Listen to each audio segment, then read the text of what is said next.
নানক চাহেব দেৱীও কোনো শিক্ষকে এই 2 আখৰৰ মন্ত্ৰৰ জপ কৰিব দিয়া নাছিলে। হৰ নামৰটো কথাই এৰা, সেইটো বহুত দূৰৰ কথা। কিন্তু স্বয়ং জপ কৰিছিল। ইয়াৰ প্ৰমাণ আছে ভাই বাদাৱাৰী জন্মসাক্ষী সমুদ্ৰৰ সাক্ষীত যে নানক চাহেব দেৱে 2 আখৰৰ নাম জপ কৰিছিলে, এটা ওম আৰু এটা গুপ্ত।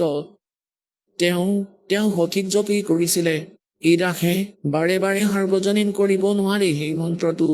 যিসকলে সত্যনাম পাইছে তেওঁলোকে জানে সেই সত্যনাম কোনটো।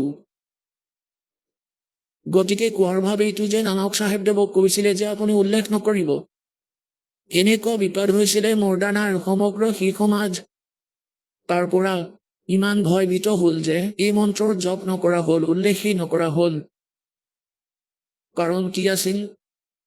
धर्मदास मेरी लाख दुहाई, ये सार शब्द कई बार न जाई। सार शब्द बाहर जो पढ़ी, ये बिचली पीढ़ी हंसनी तरही। যদি এই সাৰ শব্দ বাহিৰলৈ যায় তেন্তে মোৰ মধ্য প্ৰজন্মৰ সংখ্য সন্তানসকল পাৰ নহ'ব। গতিকে পুণ্যাত্মাসকল এই সকলোবোৰ আপোনালোকৰ বাবেই হৈ আছিলে।